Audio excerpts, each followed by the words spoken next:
कार्यक्रम reporter live में आपका स्वागत है। इस प्रोग्राम में हमारे साथ देश के अलग अलग हिस्सों से रिपोर्टर जुड़ते हैं और अपने राज्य की अहम खबरों की जानकारी आप तक पहुंचाते हैं। कौन सी खबर आज रहेगी खास, इसकी रिपोर्ट देंगे विस्तार से। तो हमारे साथ 3 संवाददाता लाइव जुड़े हुए हैं। पहले आपको बता दें, अनिकेत तिवारी हमारे साथ लखनऊ से जुड़े हुए हैं और ईशा ठाकुर हमारे साथ चंडीगढ़ से जुड़ी हुई हैं और राहुल पुजारी महाराष्ट्र से हमारे साथ लाइव बने हुए हैं। सबसे पहले अनिकेत तिवारी का रुख कर लेते हैं। अनिकेत, देखिए, सीएम योगी आदित्यनाथ 2 दिवसीय गोरखपुर दौरे पर है। आज उनका दूसरा दिन है। क्या क्या कार्यक्रम प्रस्तावित है, विस्तार से एक बार बताएं दर्शकों को। योगी आदित्यनाथ के दूसरे दिन के गोरखपुर दौरे की तो जो महंत अवैधानाथ है उनकी पुण्यतिथि में आज मुख्यमंत्री योगी आदित्यनाथ आज सम्मिलित हो गए। इसके साथ साथ अपने 2 दिवसीय गोरखपुर दौरे के दौरान मुख्यमंत्री योगी आदित्यनाथ ने आज भी एक साफ तौर पर दिशा निर्देश दिया है कि प्रदेश के जो सामुदायिक स्वास्थ्य केंद्र, जो चिकित्सक जो केंद्र है, वहां पर डॉक्टरों की कमी देखने को मिल रही है और ऐसी जगहों पर जहां पर डॉक्टरों की कमी है तो वहां पर हेल्थ एटीएम लगाने के लिए प्रदेश के मुख्यमंत्री योगी आदित्यनाथ ने स्वास्थ्य विभाग के अधिकारियों को दिशा निर्देश दिया है।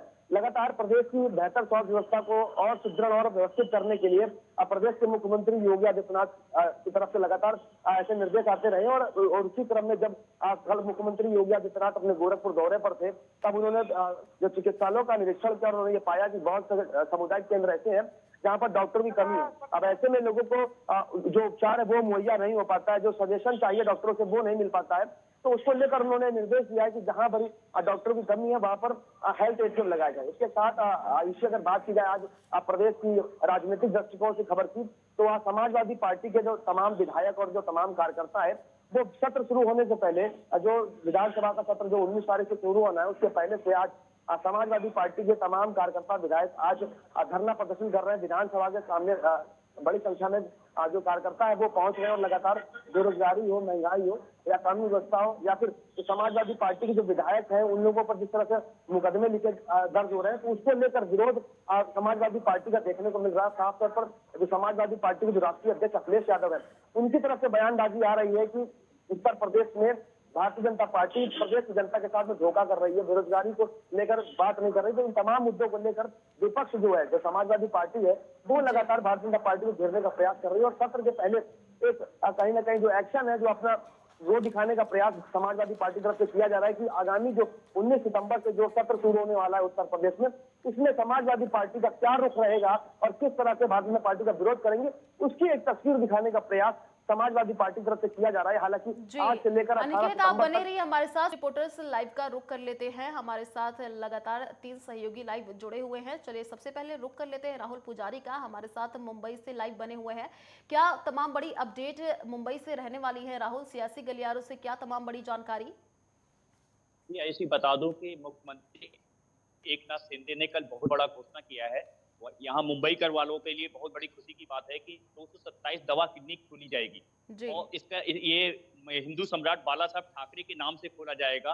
227 दवा क्लिनिक खोली जाएगी और मुफ्त में दवाएं और क्या नाम है जो भी टेस्टिंग 139 टेस्ट होंगे जो फ्री होंगे और ये 2 अक्टूबर से चालू होंगे और 50 दवा क्लिनिक अभी तैयार हो चुके हैं और ये 2 अक्टूबर से स्टार्ट हो जाएंगे। ये मुंबईकर वालों के लिए बहुत बड़ी खुशी है।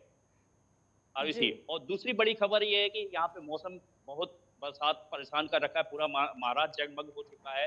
जलगांव और क्या नाम है औरंगाबाद, पुणे और महाराष्ट्र के आसपास के जिले पालघर और ये बरसात से बहुत परेशान है, पूरा जगमग होता है। नांदेड़ में पुल टूट चुका है और काफी मुंबई वासी परेशान है बरसात से। जी चलिए राहुल, आप बने रहिए हमारे साथ। रुक कर लेते हैं ईशा ठाकुर का, हमारे साथ चंडीगढ़ से लाइव जुड़ी हुई हैं। ईशा, क्या तमाम बड़ी अपडेट चंडीगढ़ से रहने वाली है और सियासी गलियारों से क्या ताजा अपडेट मिल पा रही है?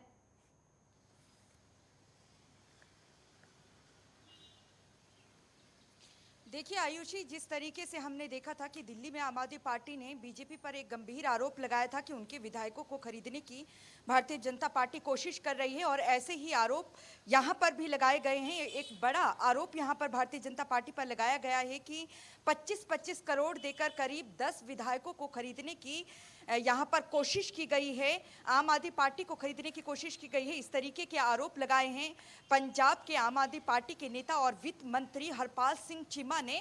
वहीं उनके आरोपों को यहां पर खारिज किया है भारतीय जनता पार्टी ने। उनका कहना है कि जिस तरीके से शराब नीति को लेकर चौतरफा घिरती हुई नजर आ रही है आम आदमी पार्टी, और क्योंकि दिल्ली की तर्ज पे ही जो एक्साइज पॉलिसी है पंजाब की वो बनाई गई है। और यहाँ पर जितनी भी पार्टियां हैं, चाहे आप भारतीय जनता पार्टी की बात करें या फिर श्रोमणी अकाली दल की या कांग्रेस की, उनकी तरफ से सीबीआई जांच की मांग की गई है और उनका कहना है कि अपने वादे पूरे नहीं किए गए हैं आम आदमी पार्टी की तरफ से। यही वजह है कि बीजेपी पर इस तरीके के गंभीर आरोप लगाए गए हैं। और यहाँ पर देखने वाली बात यह है कि जो पंजाब के मुख्यमंत्री है भगवंत मान इस वक्त यहाँ पर मौजूद नहीं है, वो विदेश दौरे पर हैं। तो ऐसे में एक गंभीर आरोप पार्टी की तरफ से यहाँ पर लगाया गया है। थोड़ी ही देर में 11 बजे बीजेपी एक प्रेस कॉन्फ्रेंस करने वाली है। लुधियाना में पार्टी के प्रधान अश्वनी शर्मा प्रेस कॉन्फ्रेंस करेंगे। उस दौरान देखना ये होगा कि हालांकि बीजेपी लगातार इस आरोपों को खारिज कर रहे हैं। उनका कहना है कि अगर कोई कॉल भी उनके पास आई है तो नाम उजागर करे, तभी सच का सच और पानी का पानी हो जाएगा। लेकिन यहाँ पर देखिए, जो आम आदमी पार्टी है उनकी तरफ से अभी तक किसी भी पार्टी के नेता का, यहाँ पर बीजेपी के किसी भी नेता का नाम उजागर नहीं किया गया है। उनका कहना है कि जांच का विषय है, लेकिन देखना भी ये होगा कि आगे किस तरीके का घटनाक्रम रहता है, क्योंकि ठीक 12:30 बजे बीजेपी की प्रेस कॉन्फ्रेंस जब खत्म होगी, उसके बाद चंडीगढ़ में आम आदमी पार्टी एक प्रेस कॉन्फ्रेंस करने जा रही है। हरपाल चीमा जो कि पंजाब के वित्त मंत्री हैं, वो प्रेस कॉन्फ्रेंस करेंगे पार्टी कार्यालय में। उस दौरान देखना होगा कि क्या वो उन नेताओं का नाम उजागर करते हैं जिनकी तरफ से उन्हें कॉल आई थी, उनके पार्टी के नेताओं को कॉल आई थी, खरीदने की कोशिश की गई है जिस तरीके के वो आरोप लगा रहे हैं। उनका कहना है कि ऑपरेशन लोटस यहाँ पर चलाया जा रहा है भारतीय जनता पार्टी की तरफ से और वो तोड़ना चाहते हैं। लेकिन केजरीवाल के साथ आम आदमी पार्टी के सभी 92 के 92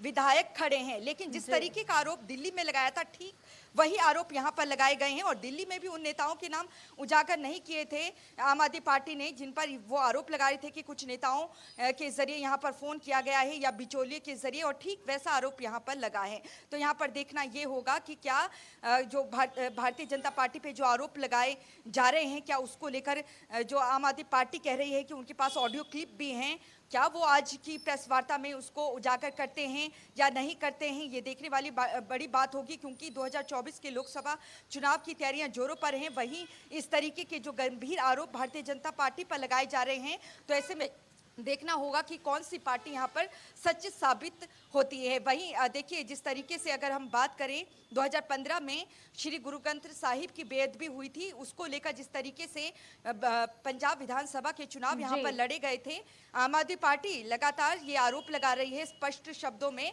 कि उस वक्त जो गुरु ग्रंथ साहिब की जो बेअदबी हुई थी, उस दौरान उस बेअदबी को लेकर जो कोटकपूरा में प्रदर्शन हुआ था और उसमें प्रदर्शनकारी को गोली लगी थी और उसकी जान गई थी।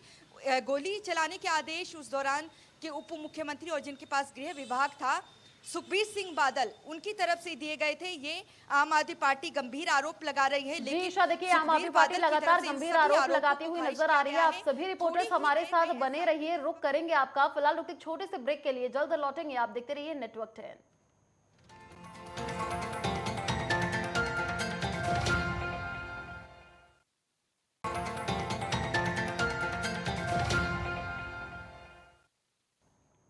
ब्रेक के बाद आपका स्वागत है। चलिए बिहार का रुख कर लेते हैं। वहां से संवाददाता निषेध ठाकुर हमारे साथ लाइव जुड़े हुए हैं। निषेध, क्या तमाम बड़ी अपडेट मिल पा रही है? लगातार हमने ऐसी कई खबरें दिखाई हैं। पटना में जो सियासत है बिहार में लगातार गर्म होती हुई नजर आ रही है। आरोप प्रत्यारोप का जो सिलसिला है वो देखने को मिल रहा है। साथ ही आज बेगूसराय में भी देखा गया कि जमदार वहां पर फायरिंग देखी गई है। बदमाशों के हौसले लगातार बुलंद होते हुए नजर आ रहे हैं। अब लगातार विपक्ष सरकार को घेर रहा है। बिल्कुल, देखिए, बिहार की राजनीति में आरोप प्रत्यारोप का दौर लगातार जारी है और जब से बिहार में महागठबंधन की सरकार बनी है, भारतीय जनता पार्टी विपक्ष में आ गई है, तो उस वक्त से आरोप प्रत्यारोप लगातार तेजी से चल रहा है और एक दूसरे पर आरोप लगाया जा रहा है। और अब जो बीते दिन घटना हुआ बेगूसराय में, दिन रात के समय में करीब 7-8 बजे का वो वक्त हो रहा होगा, उस वक्त एक साइको किलर ने करीब 30 किलोमीटर की दूरी तक अंधाधुंध फायरिंग की और जिसमें 10 लोगों को गोली लगी। एक जो शख्स था उसकी मौके पर मौत हो गई, लेकिन अभी भी 10 लोग इलाजरत है। और इस मामले को लेकर के बिहार में अब जो सियासत है वो गरमाई हुई है। भारतीय जनता पार्टी लगातार इस बात को कह रही है कि बिहार में जंगल राज आ गया है और इस बात को कह रही है कि लगातार इस तरीके की जो आपराधिक घटनाएं हैं वो घट रही है और सरकार की ओर से कोई कोशिश नहीं की जा रही है। बीजेपी इतना तक कह रही है कि नीतीश कुमार की पुलिस को थाने में घुसकर जो लोग हैं वो मार के चले जाते हैं, पीट के चले जाते हैं अपराधी, लेकिन जी। पुलिस कुछ नहीं कर पाती है, पुलिस के भी हाथ बंधे हुए हैं। तो इस तरीके के आरोप अभी भारतीय जनता पार्टी की ओर से लगाए जा रहे हैं। और अभी जो जानकारी ये मिली है कि बीजेपी के कई सीनियर लीडर्स जो हैं वो आज बेगूसराय में पटना से रवाना हो गए बेगूसराय के लिए, और आज जो बेगूसराय है वो पूरी तरीके से बंद रखा जाएगा। भारतीय जनता पार्टी की ओर से इस काम को किया जा रहा है और बीजेपी इस बात को कह रही है कि एक्शन की जरूरत है, कार्रवाई की जरूरत है, क्योंकि जो स्थानीय लोग हैं, बिहार की जो आम आवाम है वो डरी और सहमी हुई है। लगातार आपराधिक घटनाएं घट रही हैं और जो बीते दिन बेगूसराय में घटना हुई है वो एक बड़ी घटना है। इससे पहले एनडीए के शासनकाल में इस तरीके की घटनाएं नहीं हुई है और जैसे ही बिहार में महागठबंधन की सरकार बनी है तो इतनी बड़ी घटना घट गई है। भारतीय जनता पार्टी इस बात को कह रही है। और जी। अगर सरकार की बात करें, सत्ता पक्ष की बात करें, तो सुबह ही आरजेडी की ओर से भी बयान आया है, जेडीयू की ओर से भी बयान आया है, कांग्रेस की ओर से भी बयान आया है और राष्ट्रीय जनता दल कहीं ना कहीं इस बात को कह रही है कि साजिश हो रही है, एक साजिश रची जा रही है और इस तरीके की घटनाएं घटवाई जा रही है। कांग्रेस की बात करें तो कांग्रेस इस बात को कह रही है कि जो लोग सत्ता से दूर हुए हैं हाल ही में, उन्होंने इस तरीके की घटना करवाई है। जेडीयू की बात करें तो जेडीयू इस बात को कह रही है कि जो भी दोषी होगा उस पर कार्रवाई होगी, कार्रवाई की सरकार है हमारी। तो इस तरीके के आरोप प्रत्यारोप लगातार लगाए जा रहे हैं। भारतीय जनता पार्टी सरकार को पूरी तरीके से घेर रही है, कटघरे में खड़ा कर दिया इस मामले के बाद और इस घटना के बाद। और तो वहीं सत्ता पक्ष की ओर से लगातार सफाई दी जा रही है और जो कांग्रेस की ओर से बयान आया है वो साफ तौर पे इस बात को दर्शा रहे हैं कि लगातार आरोप प्रत्यारोप का दौर जारी है। कार्रवाई कब होती है ये सबसे बड़ा सवाल है, क्योंकि बीजेपी इस बात को कह रही है कि आखिर कार्रवाई कब होगी। लगातार बिहार में इस तरीके की घटनाएं घट रही हैं, पुलिस वाले भी सुरक्षित नहीं है और अपराधियों का राज है, जंगल राज बिहार में रिटर्न हो चुका है। जी निश्चित, देखिए जिस हिसाब से बेगूसराय में ये घटना हुई है इस पे पुलिस की कार्रवाई तो बनती ही है और जाहिर सी बात है जो सरकार है उस पे तो अब विपक्ष हमलावर होता ही रहेगा। चलिए आप बने रहिए हमारे साथ, रुक कर लेते हैं रांची से संवाददाता सुबोध गुप्ता हमारे साथ लाइव जुड़े हुए हैं। सुबोध, देखिए सीएम हेमंत सोरेन की आज अध्यक्षता में बैठक भी होनी है, उसको लेकर के क्या जानकारी मिल पा रही है और क्या तमाम बड़ी अपडेट आज? देखिए अर्जुन, मैं बता दूं कि आज झारखंड सरकार फिर एक बार झारखंड वासियों के जो कर्मचारी लोग हैं उन लोगों के खिलाफ आज फिर एक पिटारा खुलने जा रहा है, जो कहते हैं कि विकास के पथ पर लगातार झारखंड अग्रसर कर रहा है। तो आज जो बैठक होने जा रही है 4 बजे से विशेष बैठक होने जा रही है। पहले बैठक तो कैबिनेट की बैठक की जाएगी जिसमें राज्य के कर्मचारियों को एक विशेष तोहफा मुख्यमंत्री हेमंत सोरेन के द्वारा दिया जा रहा है। ऐसा उम्मीद किया जा रहा है कि जो झारखंड की महिला सेविका संघ है और जलसहिया महिला लोग हैं, उन लोगों की सैलरी अर्थात मानदेय में वृद्धि की जानी है। यहाँ तक कि जो लॉजिस्टिक पार्क है जो झारखंड से साहिबगंज जिले तक विकसित करना है, वो आज उस कैबिनेट में उसे मंजूरी दी जाएगी। मैं बता दूं कि 4 बजे से आज जो मंत्रिपरिषद की बैठक की जाएगी उसमें विभिन्न प्रस्तावों पर मुहर लग सकता है, जिसमें स्थानीय नीति है। स्थानीय नीति के अलावे जो राज्य सरकार पुरानी पेंशन योजना में तेजी लाने के जो निर्देश दिए हैं उस पर भी आज फाइनल मुहर लग सकता है। हालांकि पुरानी पेंशन योजना लागू की जा चुकी है लेकिन अंतिम जो मुहर लगती है आज लग सकती है। मैं बता दूं कि मुख्यमंत्री हेमंत सोरेन लगातार झारखंड के कर्मचारियों के लिए प्रयासरत है कि उन्हें अच्छी मानदेय मिले और लगातार इस चर्चे को लेकर कैबिनेट में बैठक की जा रही है। मैं बता दूं कि एक बार फिर से झारखंड सरकार ने बहाली की प्रक्रिया शुरू कर दी है। शिक्षा मंत्री जो झारखंड सरकार के जगन्नाथ महतो हैं, उन्होंने 25,996 पोस्ट पर 2 चरण में बहाली निकाली। शिक्षकों का वह शिक्षक एक कक्षा 1 से लेकर के 12वीं तक के शिक्षकों की बहाली की जाएगी, जिसमें 2 चरण में बहाली होगी। 25,996 सीटें रहेंगी। यह एक बड़ा ऐलान है झारखंड सरकार का, जिसमें 25,996 लोगों को सीधा शिक्षा से जोड़ा जाएगा। प्रतियोगिता परीक्षा के माध्यम से उनकी बहाली ली जाएगी। मैं बता दूं कि उन्होंने कहा है कि यह परीक्षा जो है जितनी जल्दी संपन्न हो और शिक्षकों की बहाली झारखंड में कर ली जाएगी ताकि गुणवत्तापूर्ण शिक्षा झारखंड के बच्चों को दिया जा सके। मैं बता दूं कि लगातार जो मौसम का मिजाज है बदलता जा रहा है। 5 दिनों के लगातार बारिश से झारखंड के नदियां उफान पर है। दामोदर और भैरवी नदी के अलावे Tenughat dam, Patratu dam, Latratu dam और जो रांची के हुंड्रू फॉल वगैरह है, अनेक झील झरना से झारखंड भरा हुआ है। वहाँ पे बाढ़ की स्थिति उत्पन्न हो गई है। लगातार झारखंड का मौसम विभाग येलो अलर्ट जारी कर चुकी है और तमाम जो नदी के किनारे आसपास विचरण करते हैं या घरों में निवास करते हैं उन्हें सेफ जोन में पहुंचाया जा रहा है। इस तरह की कई व्यवस्थाएं मुख्यमंत्री हेमंत सोरेन मौसम को लेकर के भी किया है। और यहाँ तक कि मैं बता दूं कि जो पूर्व में शहीद थे या फिर उनके परिजन जो किसी तरह के माओवादी या नक्सली या फिर आर्मी के जवान जो शहीद होते थे उनके परिवारों को एक बार फिर से सम्मान देने का ऐलान किया है। मैं बता दूं कि जो कल मुख्यमंत्री हेमंत सोरेन ने खेल नीति योजना का शुभारंभ किया है, उसके तहत से आज से ही उसका क्रियान्वयन शुरू हो चुका है। मैं बता दूं जी। कि झारखंड से 5 खिलाड़ियों को आज जमशेदपुर फुटबॉल क्लब भेजा गया है। यह एक झारखंड के खिलाड़ियों के लिए बहुत बड़ी सौगात है और जो झारखंड के कर्मचारी हैं उनके लिए भी मुख्यमंत्री हेमंत सोरेन लगातार प्रयासरत हैं। जी, चलिए सुबोध, आप बने रहिए हमारे साथ। रुक कर लेते हैं देहरादून से, वहां से संवाददाता उपेंद्र सिंह राणा हमारे साथ लाइव जुड़े हुए हैं। उपेंद्र, आज की क्या तमाम बड़ी अपडेट रहने वाली है उत्तराखंड से? और देखिए, हमने देखा कि आज सीएम पुष्कर सिंह धामी गंगोत्री पहुंचे थे, फ्लैग ऑफ कार्यक्रम में शिरकत कर रहे थे, और मौसम को लेकर के भी आपसे अपडेट जानना चाहेंगे, क्योंकि लगातार कई दिनों से भारी बारिश का दौर जारी है, काफी लोगों को परेशानियों का सामना करना पड़ रहा है। फिलहाल क्या जानकारी?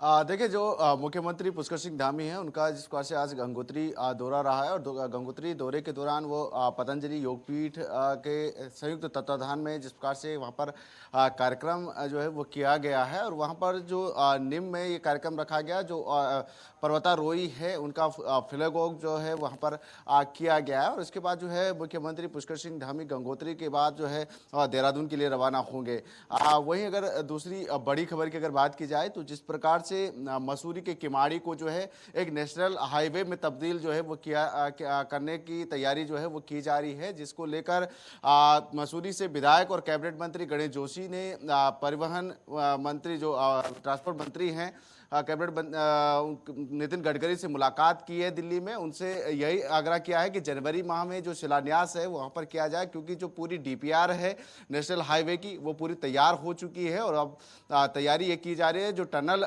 किमाड़ी के आसपास जो टनल बनने हैं उसको लेकर जो है वो बातचीत की गई है कि किस तरीके से ये टनल बनेगा और इससे किस तरीके से फायदा जो है मसूरी और आगे आने वाले जो टूरिस्ट हैं उनको किस तरीके से फायदा मिलने वाला है इन तमाम चीज़ों। क्योंकि देखा जाता है कि काफ़ी लंबा जाम जो है मसूरी जब यात्री वहाँ पर जाते हैं तो काफ़ी लंबा जाम जो है वहाँ पर लग जाता है, और आम लोगों के साथ साथ यात्रियों को भी और जो टूरिस्ट वहाँ पर घूमने के लिए आते हैं उनको काफ़ी समस्याओं का सामना करना पड़ता है। तो ऐसे में वहाँ पर नेशनल हाईवे के तौर पर जो है इसको विकसित किया जा रहा है और एक टनल जो है वहाँ पर बनाया जा रहा है, जिसको लेकर मसूरी से विधायक और कैबिनेट मंत्री गणेश जोशी ने केंद्रीय मंत्री जो है गडकरी से मुलाकात की है, और इसके बाद जो ये आग्रह किया गया है कि जनवरी माह जो है उसमें जो है वो शिलान्यास किया जाए।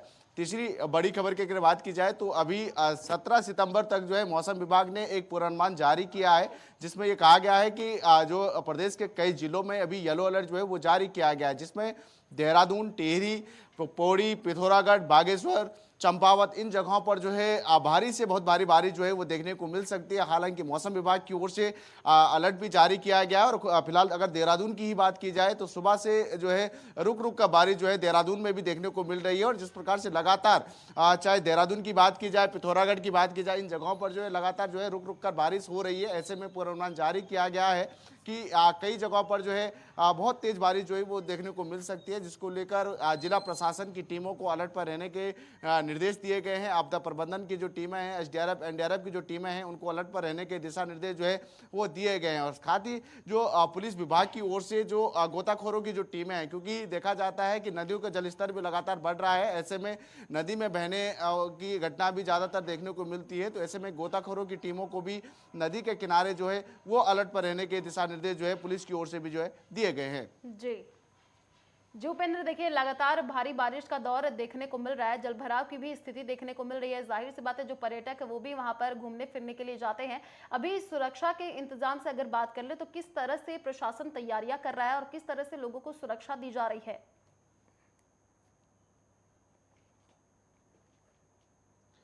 देखिए बिल्कुल जो मैदानी क्षेत्र है यहाँ पर जलभराव की स्थिति जो है वो लगातार बनी हुई है। जो ड्रेनेज सिस्टम है, क्योंकि नगर निगम के जो दावे हैं वो खोखले नजर आ रहे हैं, क्योंकि जिस प्रकार से दावे किए गए थे कि बरसात और मानसून से पहले जो ड्रेनेज सिस्टम है उसको ठीक किया जाता है, लेकिन उसके बाद जब बरसात जिस प्रकार से देखने को मिला, हालांकि अभी पीक सीजन पर जो है बरसात अपने चल रही है और ऐसे में जब भी बारिश यहाँ पर हो रही है तो घंटाघर का जो मेन इलाका है वो पूरी तरीके से तालाबों में तब्दील होता हुआ रोज जो है दिखाई दे रहा है। तो ऐसे में कहीं ना कहीं ये देखा जा सकता है कि ड्रेनेज सिस्टम जो है वो पूरी तरीके से फेल है और जिस प्रकार के दावे नगर निगम की ओर से किए गए थे वो पूरी तरीके से खोखले नजर आ रहे हैं। और जिस प्रकार की अगर तैयारियों की अगर बात की जाए तो पुलिस प्रशासन से लेकर आपदा प्रबंधन की जो टीमें और जिला प्रशासन की जो टीमें हैं वो पूरी तरीके से अलर्ट पर है। वहीं दूसरी ओर जो पीडब्ल्यूडी और बीआरओ की जो टीमें हैं वो भी पूरी तरीके से अलर्ट पर जो है वो देखने को मिल रही है कि जो पहाड़ी इलाके हैं जहां पर भूस्खलन की स्थिति लगातार बनी हुई है, तो ऐसी जगहों पर पीडब्ल्यूडी की टीमों के द्वारा जेसीबी और पॉकलैंड मशीनें जो हैं वो लगाई गई हैं। साथ ही 3000 से ज़्यादा मजदूरों को जो है आपदाग्रस्त क्षेत्रों में जो है लगाया गया कि जहां पर भी भूस्खलन की स्थिति या कहीं पर भी कुछ भी घटना अगर हो रही है तो वहां पर सड़कों को खोलने के लिए तमाम जो इंतजाम है वो विभाग की ओर से किए गए, ताकि आम लोगों के साथ साथ जो पर्यटक घूमने के लिए उत्तराखंड आ रहे हैं उनको किसी भी प्रकार की दिक्कत ना हो, इसके लिए तमाम जो इंतजाम है वो विभाग की ओर से किया गया है। आपदा प्रबंधन की टीमों की अगर बात की जाए तो एसडीआरएफ एनडीआरएफ की जो टीमें हैं वो भी पूरी तरीके से तैयार है। एनडीआरएफ की 3 टुकड़ियां जो है उत्तराखंड में अलग अलग जगहों पर जो है वो तैनात है और क्विक रिस्पांस के साथ जो है वो काम कर रहे हैं। अगर कहीं पर भी एनडीआरएफ की जरूरत अगर पड़ती है तो ऐसी जगहों पर उनको रोका गया है कि अगर कुमाऊं मंडल की अगर बात की जाए तो अगर वहां पर कोई आपदा अगर आती है तो वहां पर जो है उनको रखा गया है। साथ ही गढ़वाल मंडल के 2 जगहों पर जो है एनडीआरएफ की जो टीमें हैं उनको रखा गया है कि अगर जी उपेंद्र, देखिए लगातार भारी बारिश का दौर उत्तराखंड में जारी है और प्रशासन एनडीआरएफ एसडीआरएफ की टीम लगातार मुस्तैद नजर आ रही है। लोगों को भी समझना होगा कि जब घर से निकले तो सोच समझ करके निकले, सड़कों पर भी जलभराव की स्थिति लगातार देखने को मिल रही है। चलिए शुक्रिया तमाम जानकारी साझा करने के लिए। सभी रिपोर्टर्स का बहुत बहुत धन्यवाद हमारे साथ जुड़ने के लिए और अपने राज्य की अहम खबरों को हमारे साथ साझा करने के लिए। चलिए फिलहाल रिपोर्टर्स लाइव में इतना ही। देश और दुनिया की तमाम बड़ी खबरों को देखने के लिए आप देखते रहिए नेटवर्क 10। जय हिंद।